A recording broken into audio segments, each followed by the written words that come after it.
Le soleil déclinait à l'horizon, baignant Los Angeles d'une lumière orangée qui semblait hésiter entre chaleur et menace. Elena Martins gara son vieux SUV sur le parking d'un concessionnaire de voitures de sport, dont les néons criards promettaient des affaires en or. Les vendeurs, impeccablement vêtus de costumes taillés sur mesure, l'observèrent de loin, leur regard glissant sur elle avec une prudence calculée. Elena, habituée à ces silences lourds, ajusta ses lunettes de soleil et avança d'un pas assuré. Elle n'était pas là pour flâner. Chaque mouvement, chaque mot qu'elle prononcerait aujourd'hui faisait partie d'un plan minutieux. « Je peux vous aider ?» lança un vendeur, un homme aux cheveux gominés et au sourire trop parfait, en s'approchant. Son ton trahissait une politesse de façade, mais Elena n'avait pas le temps de s'attarder sur ces subtilités. Avec un sourire discret, elle mentionna son intérêt pour une BM série 3, un modèle noir aux lignes élégantes qui trônait au centre du showroom. Le vendeur haussa un sourcil, visiblement surpris par sa demande précise. Mais il joua le jeu. Après une négociation brève mais habile, Elena conclut l'achat pour $1000. Un prix absurdement bas pour une voiture dans un état aussi impeccable. Elle signa les papiers, glissa les clés dans sa poche et quitta le concessionnaire au volant de sa nouvelle acquisition. En s'éloignant, Elena sentit un poids s'installer dans sa poitrine. Cette voiture n'était pas un simple achat. C'était une pièce maîtresse dans une enquête du FBI. Un appât destiné à faire tomber un réseau criminel spécialisé dans le vol et la revente de véhicules de luxe. Mais c'était aussi une bombe à retardement. Elle savait que le moindre faux pas pourrait tout faire exploser. Son enquête, sa carrière, peut-être même sa vie. Quelques kilomètres plus loin, sur une avenue animée bordée de palmiers, un autre acteur entrait en scène. Charles Hargrove, officier de police en uniforme, observait le trafic depuis sa voiture de patrouille. Ses yeux, plissés par une méfiance chronique, scrutaient chaque véhicule avec une attention presque obsessionnelle. Charles n'était pas un homme guidé par le seul devoir. Derrière son badge se cachait une arrogance froide, nourrie par des années de pouvoir exercé sans retenue. Ce jour-là, un rapport avait atterri sur son bureau. Une BMW série 3, correspondant au modèle qu'Elena conduisait, avait été signalée comme volée par une bande opérant à Los Angeles. Pour Charles, l'équation était simple. Une conductrice noire au volant d'une voiture de luxe? Cela sentait le problème à des kilomètres. Sans prendre la peine de vérifier les détails, il alluma ses gyrophares, emplissant la rue de flashs rouges et bleus. Elena, voyant les lumières dans son rétroviseur, sentit son estomac se nouer. Elle savait qu'elle était dans son droit. Les documents dans la boîte à gants, factures, contrats, tout était en règle. Mais elle savait aussi ce que signifiait être une femme noire au volant d'un tel véhicule, dans un pays où les préjugés parlaient souvent plus fort que la vérité. Elle ralentit, se rangea sur le basse-côté et prit une profonde inspiration pour garder son calme. Charles sortit de sa voiture avec une démarche lourde, la main posée sur l'étui de son arme. Son visage, marqué par une autorité sévère, ne laissait aucun doute. Il avait déjà décidé du verdict. Descendez du véhicule, mains en l'air, aboya-t-il, sa voix chargée d'une agressivité qui fit bouillir le sang d'Elena. Elle leva lentement les mains, s'efforçant de garder un ton posé. Avec tout le respect, officier, que se passe-t-il? Cette voiture est volée et vous allez m'expliquer comment vous l'avez eue, répondit-il, sans même lui laisser le temps de s'expliquer. Elena cligna des yeux, surprise par l'accusation. « J'ai acheté ce véhicule. J'ai les documents et la facture pour le prouver, » dit-elle, pointant du menton la boîte à gants. Mais Charles n'écoutait pas. Il s'approcha, la força à sortir de la voiture avec une brutalité inutile et la plaqua contre le capot. La tête d'Elena heurta la carrosserie, une douleur aiguë se propageant dans son crâne. Son visage commença à enfler et elle comprit immédiatement que ce n'était pas une simple arrestation. C'était une démonstration de pouvoir. « Vous n'avez pas le droit de me traiter ainsi, » protesta-t-elle, la voix tremblante mais ferme. « Ce que vous faites est illégal. Je veux une explication. » Charles ricana, un son grave et méprisant. « Vous êtes tombé dans une arnaque ou alors vous êtes de mèche avec une bande. Cette voiture est volée. Maintenant, taisez-vous. » Elena sentit une vague de colère monter en elle, mais elle la contint. Elle était agente du FBI, formée pour garder la tête froide sous pression. Pourtant, face à l'injustice brute de cet homme, son sang bouillonnait. Charles ne voyait pas une professionnelle. Il voyait une suspecte, une femme qui, selon lui, n'avait rien à faire au volant d'une BMW. Pour lui, elle était déjà coupable, non pas d'un crime, mais d'avoir osé défier son idée étroite du monde. « J'ai tout ce qu'il faut pour prouver que cette voiture est à moi, » insista-t-elle, la voix tendue. « Pourquoi ne pas vérifier les documents avant de me traiter comme une criminelle ?» Charles hésita une fraction de seconde, mais son orgueil l'emporta. Il l'ignora, continuant à fouiller la voiture avec des gestes brusques. La tension entre eux était palpable. L'air semblait figé.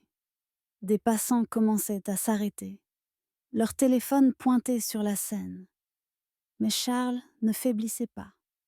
Il était dans son élément, maître d'une situation qu'il croyait contrôler.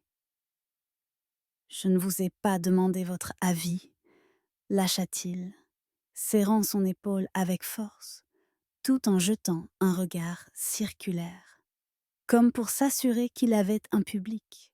« Vous conduisez une voiture volée et vous faites comme si c'était rien. » Elena ferma les yeux un instant, luttant pour ne pas laisser sa frustration exploser. Elle savait que, en tant qu'agente, céder à la colère lui coûterait cher.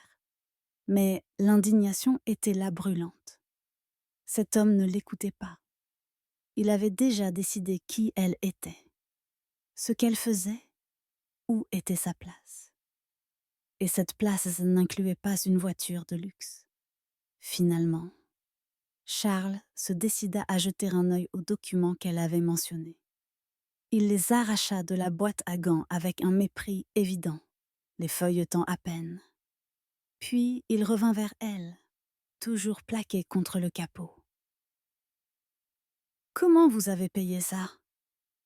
Avec de l'argent propre? Ou avec ce qui restait de vos petites combines ?» lança-t-il, sa voix dégoulinante d'insinuation. Le sous-entendu raciste était si flagrant qu'il ne cherchait même pas à le masquer. Elena prit une inspiration mesurée. « Je suis agente du FBI, » dit-elle enfin, sa voix froide et autoritaire, malgré la douleur qui pulsait dans son visage. « Et vous faites une grave erreur. » Ces mots firent vaciller Charles pendant une seconde, mais son ego refusa de céder. « Agente du FBI, vraiment? Où est votre badge? » demanda-t-il, sarcastique. « Dans mon sac, sur la banquette arrière, » répondit-elle sans ciller. « Mais vu votre attitude, vous avez déjà décidé que je suis coupable. Alors à quoi bon vérifier? » Un silence tendu s'installa. Charles savait qu'il y avait un risque, mais l'idée d'avoir tort ne lui traversait pas l'esprit. Il voulait prouver qu'il avait le contrôle. Il sortit ses menottes. « Vous venez avec moi. » ordonna-t-il. Ce fut le point de rupture pour Helena. Quand il tenta de lui passer les menottes, elle se dégagea d'un mouvement rapide, utilisant son entraînement pour esquiver son emprise. L'action fut instinctive, mais Charles y vit une résistance. Sans hésiter, il la frappa au visage, puis la fit tomber d'un croche-pied brutal. Helena heurta le sol avec force, mais elle ne resta pas à terre. Avec une agilité calculée, elle balaya les jambes de Charles, le faisant chuter à son tour. Avant qu'il ne puisse réagir, elle s'empara de son arme, tombait dans la mêlée et la pointa sur lui. Le temps sembla s'arrêter. Charles, au sol, la regardait avec un mélange de choc et de peur. « Vous auriez dû écouter avant d'agir, » dit-elle, sa voix basse mais lourde d'autorité. « Je pourrais tout arrêter ici, mais je vais le faire correctement. Vous venez avec moi à la station, comme prisonnier. » L'instant fut brisé par le hurlement de pneus sur l'asphalte. 3 voitures de police surgirent, gyrophares allumés, et une poignée d'officiers en jaillit, armes braquées. Ils s'immobilisèrent en voyant Charles à terre, Helena tenant son arme. Ce qui aurait dû être un moment de clarification devint un chaos. « Lâchez votre arme !» cria l'un des officiers. Helena savait que tenter d'expliquer serait futile. « Je suis agente du FBI, » dit-elle calmement. « Cet homme m'a attaqué. Je ne fais que me défendre. » Mais pour eux, la scène était claire. Un collègue à terre. Une femme noire avec une arme. Les cris fusèrent, suivis de coups de feu. Helena, entraînée pour réagir sous pression, tenta de se protéger, mais elle était encerclée.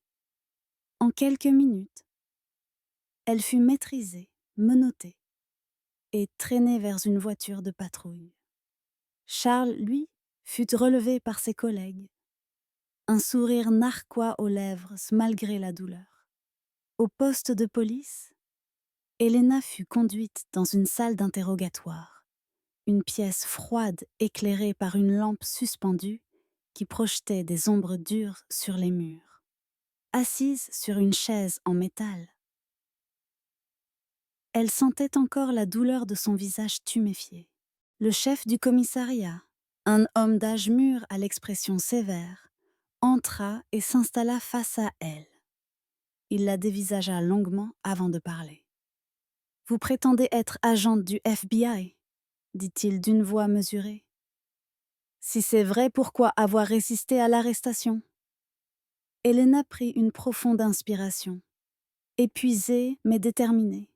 « Je n'ai pas résisté, » répondit-elle fermement. « Je me suis défendue contre une agression violente et injustifiée. Charles n'a pas vérifié mes documents, m'a traitée comme une criminelle sans preuve et a utilisé une force excessive. J'ai réagi quand il a tenté de me menotter sans raison. » Le chef croisa les bras, sceptique. « Vous dites être du FBI ? Pourquoi ne pas avoir montré votre badge tout de suite ? Ça aurait évité tout ça. » Helena sentit une pointe d'indignation monter. « Parce qu'on me traitait comme une délinquante dès le départ, » rétorqua-t-elle. « J'ai essayé d'expliquer, mais on m'a ignorée.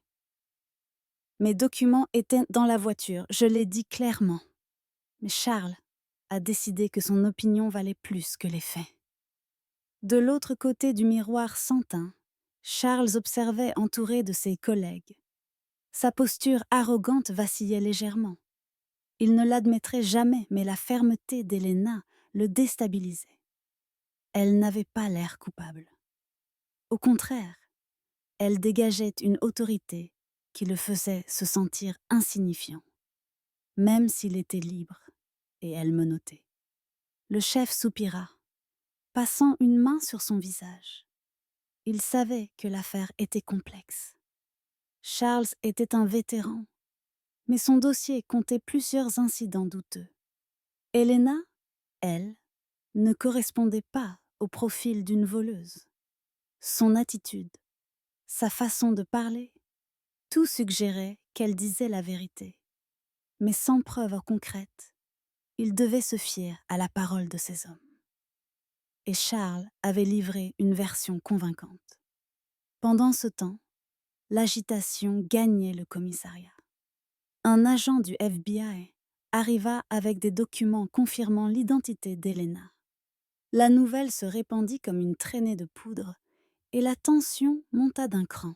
Le chef revint dans la salle d'interrogatoire, un dossier à la main, l'air partagé entre soulagement et malaise. « Donc, vous êtes bien du FBI », dit-il, sa voix plus posée. « Ça change la donne, mais ça ne résout pas tout. La voiture que vous conduisiez est enregistrée comme volée. Pouvez-vous expliquer ça ?» Elena se pencha légèrement en avant, ignorant la douleur dans son visage. « J'enquêtais sur un réseau de vol et de revente de voitures de luxe, expliqua-t-elle. J'ai acheté cette voiture dans le cadre de l'opération. Tout est vérifiable auprès de mon superviseur. Mais au lieu de vérifier, Charles a préféré agir seul, et nous voilà. » Le chef sortit pour confronter Charles, qui montrait des signes de nervosité. La présence d'un agent du FBI au commissariat bouleversait l'équilibre. Charles tenta de se justifier, affirmant qu'il n'avait fait que son devoir, mais le doute s'installait. Elena, toujours dans la salle, ressentait un mélange de soulagement et de frustration. Son identité était confirmée, mais le mal était fait. La douleur physique, l'humiliation d'être traitée comme une criminelle sans preuve, tout cela pesait lourd. Finalement, le chef revint, accompagné d'un agent du FBI. On détacha les menottes d'Elena. « Nous devons encore enquêter sur l'origine de la voiture et clarifier les détails, » dit-il d'un ton formel. « Ne vous éloignez pas trop. » Elena se massa les poignets, où les menottes avaient laissé des marques rouges. « Je ne vais nulle part, » répondit-elle, fixant Charles qui évitait son regard. « Mais soyez sûr que vous entendrez parler de moi. » Charles, dans la salle de repos des officiers, tentait de rallier ses collègues. « J'ai fait ce que n'importe qui aurait fait, » lança-t-il, la voix pleine de fausse assurance. « Cette voiture était volée, j'ai suivi la procédure. Comment j'étais censé savoir qu'elle était du FBI ? Elle a résisté, j'ai dû réagir. » Un jeune officier, mal à l'aise, osa poser une question. « Et si elle disait la vérité ? Si on découvre que tu as été trop loin, on est tous dans le pétrin. » Charles le fusilla du regard. « Personne ne découvrira rien, » cracha-t-il. « On reste sur la même version. Elle a résisté. Point final. Compris. » Les autres acquiescèrent en silence, mais l'ambiance était lourde. Charles savait qu'il devait agir vite pour protéger sa position. La présence d'Elena, libre et plus déterminée que jamais, était une menace qu'il ne pouvait ignorer. Elena, elle, quitta le commissariat avec une résolution nouvelle. Cette journée n'était pas seulement une épreuve. C'était le début d'une bataille plus grande. Elle savait que Charles n'était pas un simple officier borné. Il représentait quelque chose de plus profond, de plus insidieux. Un système qui protégeait les siens même au mépris de la justice. Et elle était prête à l'affronter quoi qu'il en coûte. Compte de mots ? Environ 3000 mots. Cette première partie pose les bases de l'histoire. L'introduction d'Elena, le conflit avec Charles, l'escalade de la tension et les premiers indices d'un système corrompu. Elle se termine sur une note ouverte, préparant le terrain pour la suite sans rupture narrative. Je passe à la deuxième partie, qui développera les conséquences de cet affrontement et approfondira les intrigues autour de Charles et du juge DeWitt. Les néons du commissariat bourdonnaient doucement dans la salle d'interrogatoire où Elena attendait, toujours assise sur cette chaise en métal qui semblait conçue pour briser toute dignité. La douleur dans son visage s'était muée en un élancement sourd. Mais ce n'était rien comparé à l'amertume qui lui serrait la gorge. Elle avait été libérée des menottes, mais l'humiliation de l'arrestation, les regards suspicieux des officiers, tout cela pesait comme une seconde prison. Pourtant, Elena restait droite, le menton relevé. Elle n'était pas femme à plier, pas après tout ce qu'elle avait traversé pour arriver là où elle était. Tiens. Dehors, le chaos prenait une autre forme.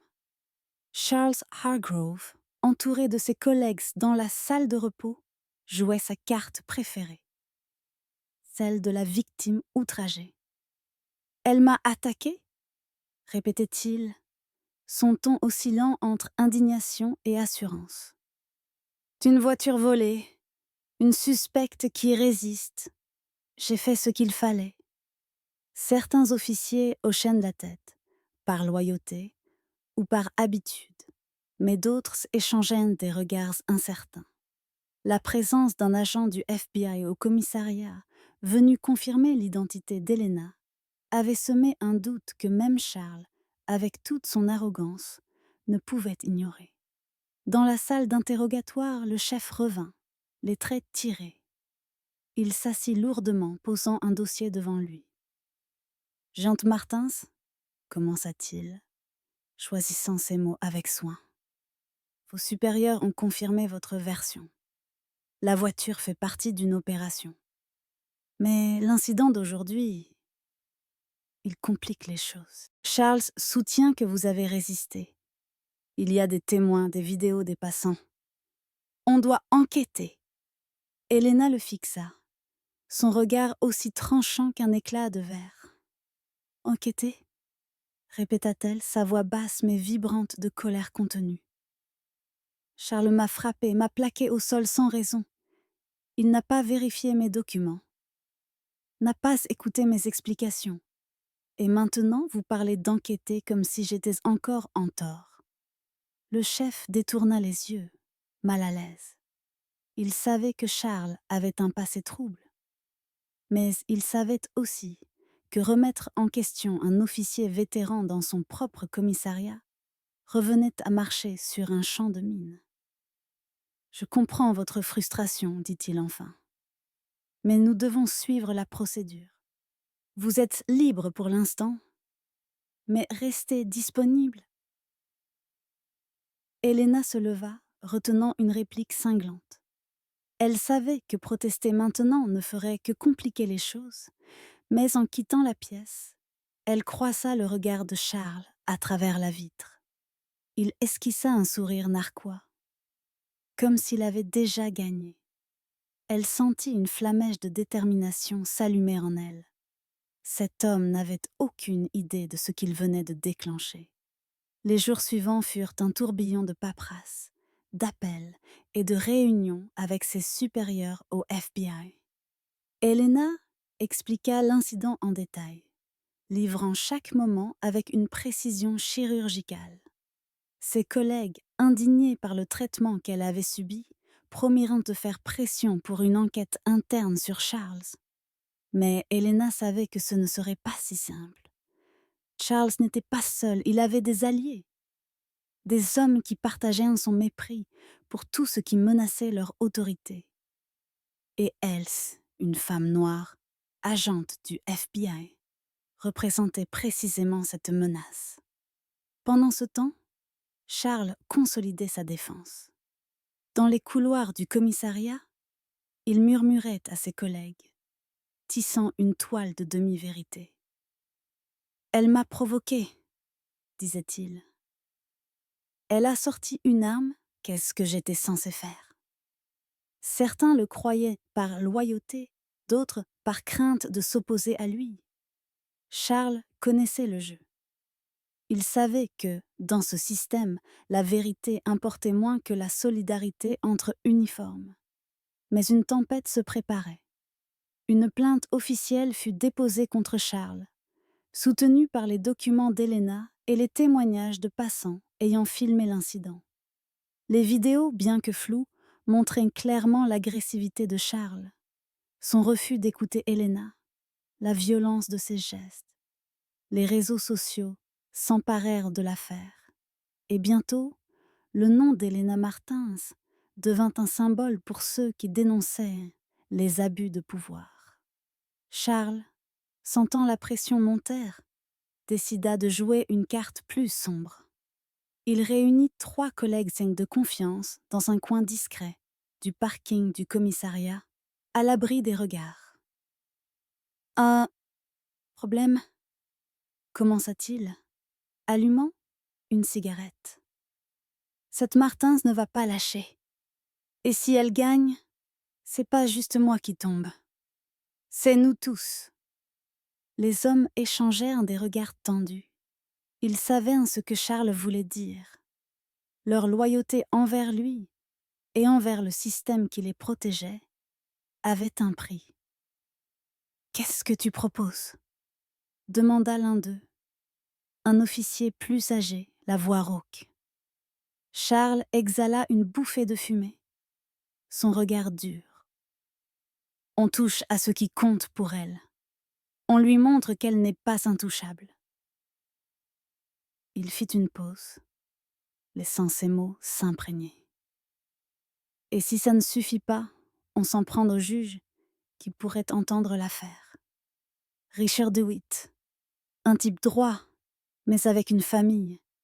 C'est là qu'on frappe. » Le plan prenait forme, insidieux, implacable.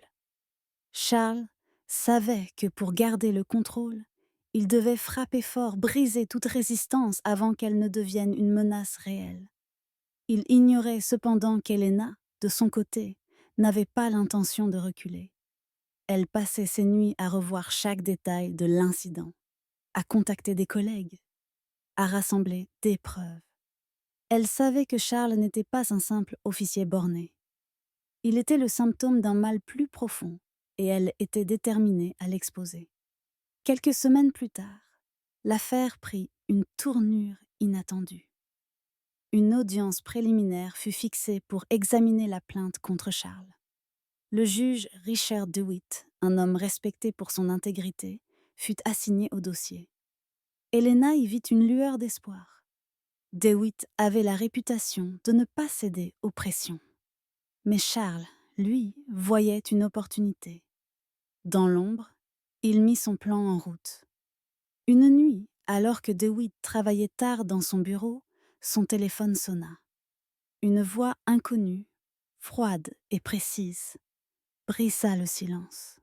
« Juge DeWitt, nous savons où vous vivez. Nous savons où vos filles vont à l'école. Condamnez Martins, Innocente Hargrove, ou vous le regretterez. » La ligne coupa avant qu'il ne puisse répondre. DeWitt sentit son sang se glacer. Il avait vu beaucoup de choses dans sa carrière. Mais cette menace, si directe, si personnelle, le frappa comme un coup de poignard. Les jours suivants furent un cauchemar. Des messages anonymes arrivèrent chez lui. Des photos de ses filles, prises à leur insu, furent glissées sous sa porte. Il commença à sentir des regards dans son dos, à entendre des pas derrière lui dans des rues désertes. DeWitt tenta de garder son calme devant sa famille, mais la peur le rongeait. Il savait que céder trahirait tout ce en quoi il croyait, mais résister pourrait coûter la vie à ceux qu'il aimait. La veille de l'audience, un dernier message arriva. Une photo de sa femme et de ses filles, prise depuis l'intérieur de leur maison. Au dos, un mot. « Demain, votre dernière chance. » DeWitt passa la nuit éveillé, déchiré entre son devoir et sa terreur. Quand l'aube se leva, il enfila sa robe de juge, le cœur lourd, et se rendit au tribunal. La salle d'audience était pleine. Helena, assise à côté de son avocat, portait encore les marques physiques de l'arrestation. Mais ses yeux brûlaient de détermination. Elle fixait DeWitt, espérant y lire la justice. Charles, de l'autre côté, affichait une assurance feinte, ses collègues formant un mur silencieux derrière lui. DeWitt commença à parler, sa voix tremblante. « De nouvelles preuves ont émergé dans cette affaire, dit-il, évitant le regard d'Helena. Après examen, je suis contraint de reconsidérer ma position initiale. » Helena se raidit, sentant le sol se dérober. Quelque chose n'allait pas. Au vu de ces preuves, poursuivit DeWitt, je conclus qu'Helena Martins est coupable de conduite inappropriée et représente un danger pour les investigations en cours. Sa condamnation à 10 ans de prison est maintenue. Un silence choqué envahit la salle. Helena sentit son souffle se couper, comme si un poing invisible l'avait frappée. Elle chercha une explication dans les yeux de DeWitt, mais n'y trouva qu'un vide hanté par la peur. Charles, lui, laissa échapper un sourire satisfait. Pour lui, ce n'était pas une victoire. C'était une démonstration de pouvoir. Helena fut escortée hors de la salle, menottée, sous les murmures du public. Mais même dans cet instant de défaite, elle garda la tête haute. « Ce n'est pas fini, » murmura-t-elle à Charles en passant près de lui.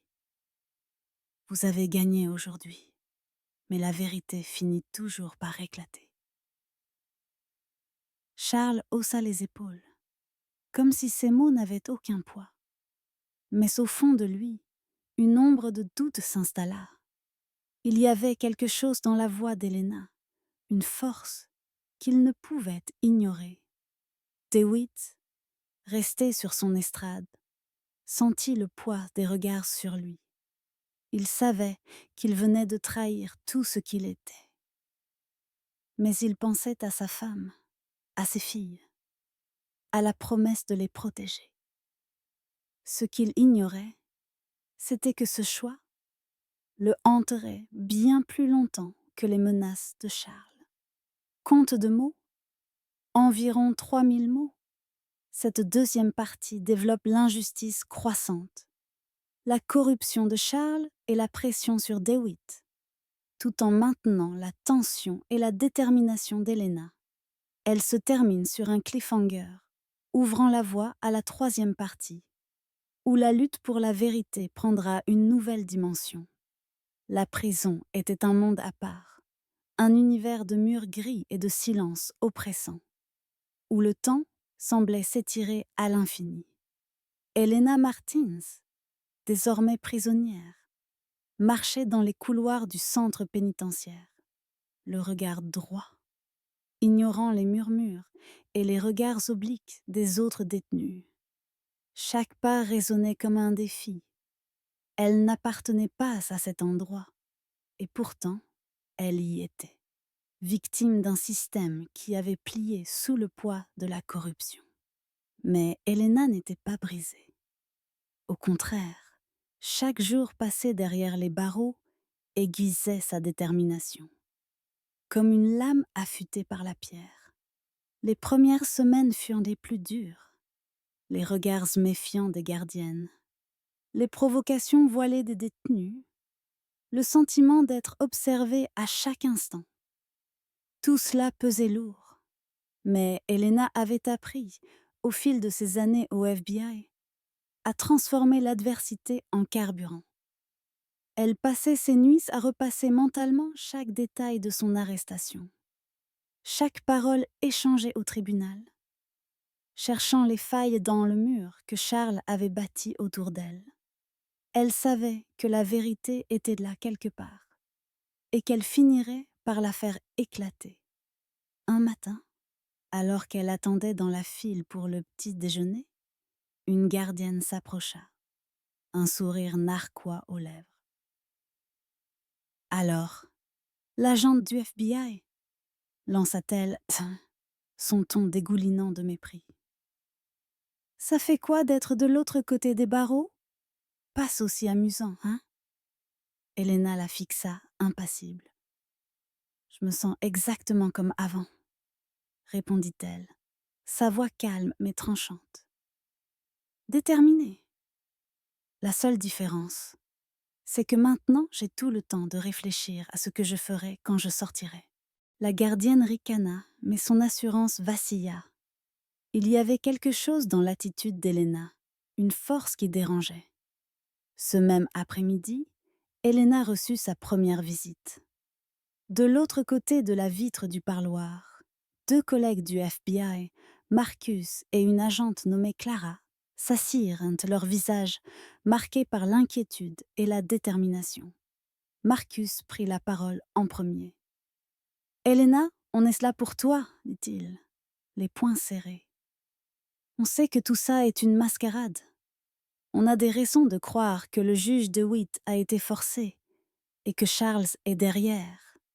On rassemble des preuves, mais on a besoin de ton aide. »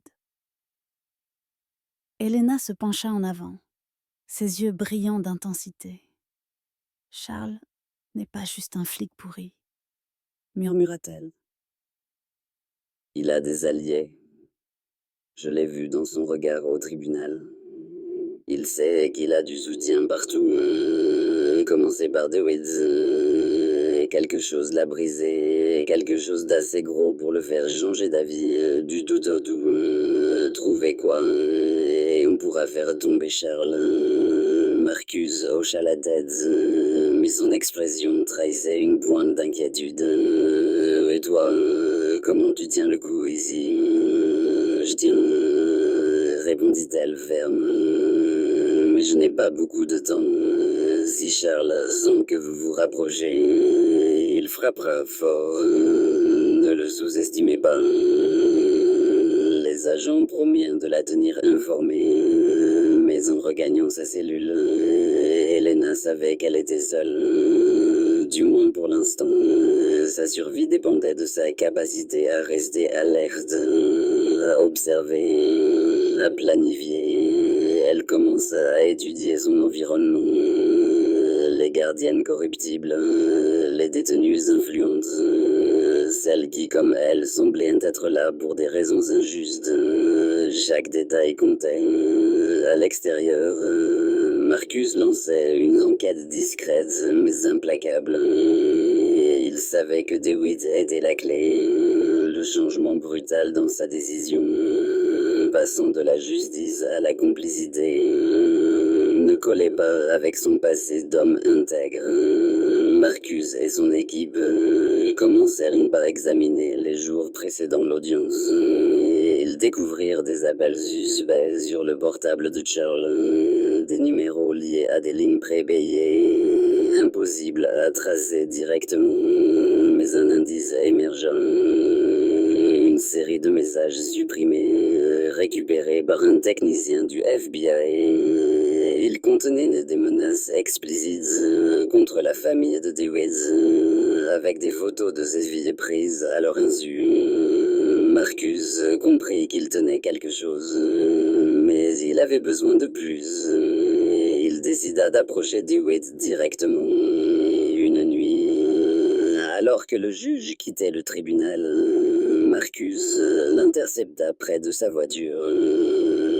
« Juge DeWitt, » commença-t-il, sa voix calme mais ferme. « Je suis Marcus, FBI. Il faut qu'on parle. » DeWitt blêmit, ses mains tremblant sur le volant. « Je ne sais pas de quoi vous parlez, » bredouilla-t-il. « Avec tout le respect, monsieur, nous savons exactement ce qui s'est passé, » répondit Marcus. « Vous avez été menacé. Charles est impliqué. Ce qu'on ignore, ce sont les détails. Et c'est pour ça qu'on est là. » DeWitt détourna les yeux, mais le silence de Marcus était plus fort que sa peur. Finalement, il céda. « Montez, » murmura-t-il. « Pas ici. » Ils roulèrent jusqu'à un parking désert. DeWitt, brisé, commença à parler. Les larmes aux yeux, il raconta tout. Les appels anonymes, le kidnapping de sa femme et de ses filles, La torture psychologique orchestrée par les hommes de Charles. Ils m'ont forcé, dit-il, la voix rauque. Ils ont fabriqué des preuves. Dit quoi dire? Je savais que je condamnais une innocente, mais je n'avais pas le choix. Ma famille, sa voix se brisait. Marcus écouta, contenant sa colère.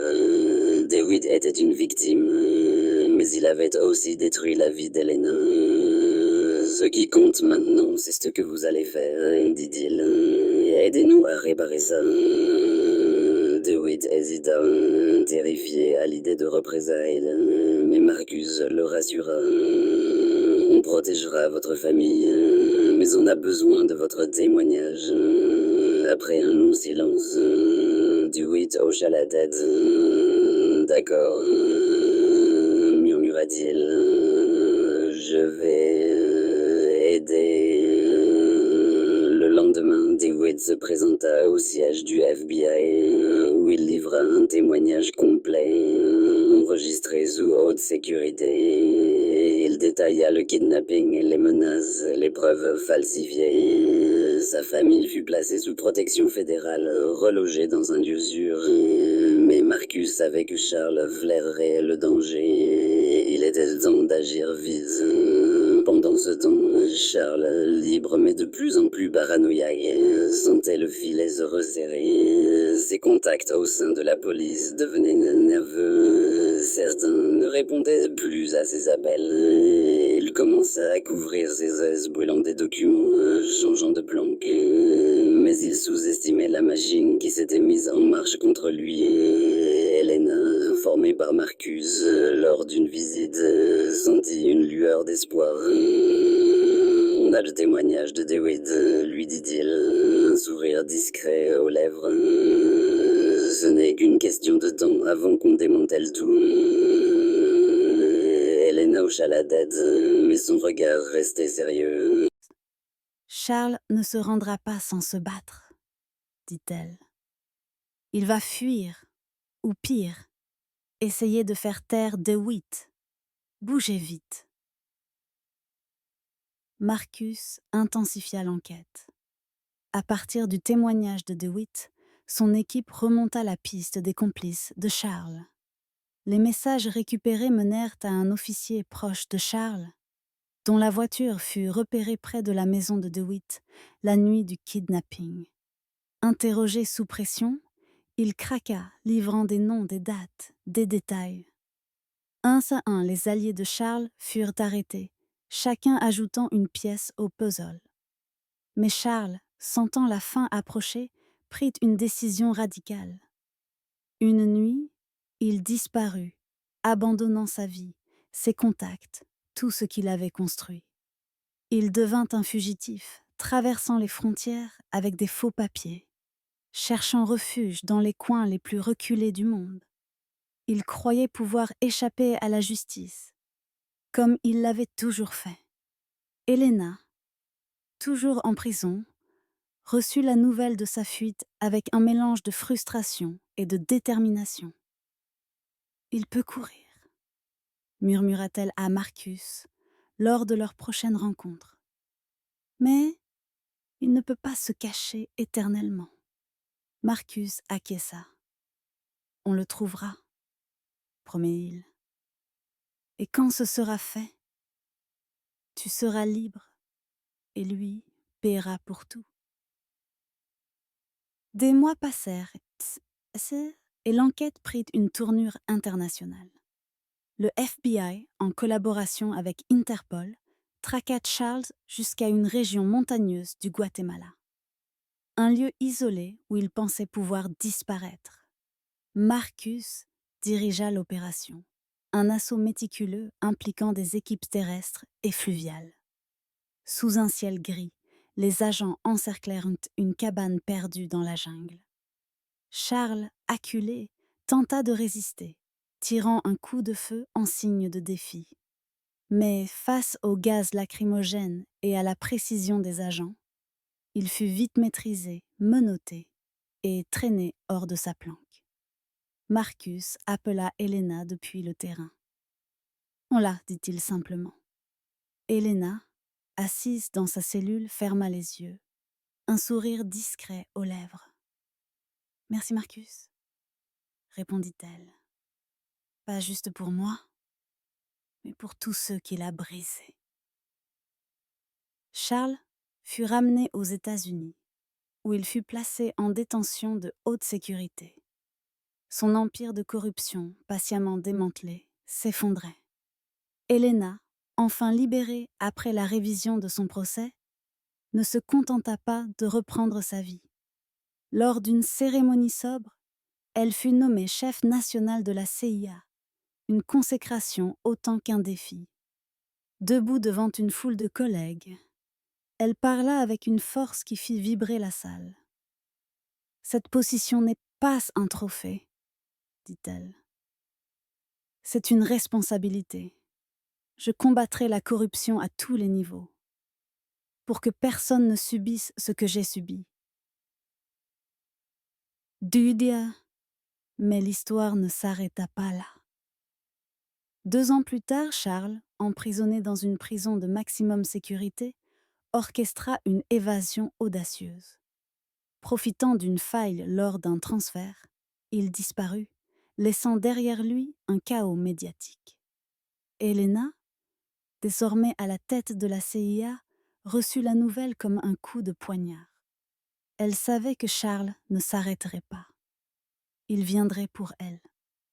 Une nuit, alors qu'elle dormait dans sa maison sécurisée, un bruit la réveilla. Avant qu'elle ne puisse réagir, Charles était là, dans l'ombre, une arme à la main. « Enfin face à face », murmura-t-il, ses yeux brillants de haine. « 2 ans en cage à cause de toi. Aujourd'hui, tout change. » Elena, ligotée et emmenée de force, ne montra aucune peur. Même captive, elle observait, calculait, attendant son moment. Elle savait que Charles, consumé par sa vengeance, avait commis une erreur. Il l'avait sous-estimée. Alors que le FBI et la CIA se lançaient à leur poursuite, Elena, prisonnière mais indomptable, préparait son prochain coup. Charles avait le contrôle pour l'instant, mais elle savait que la vérité, comme toujours, finirait par triompher. Et quand ce moment viendrait, elle serait prête.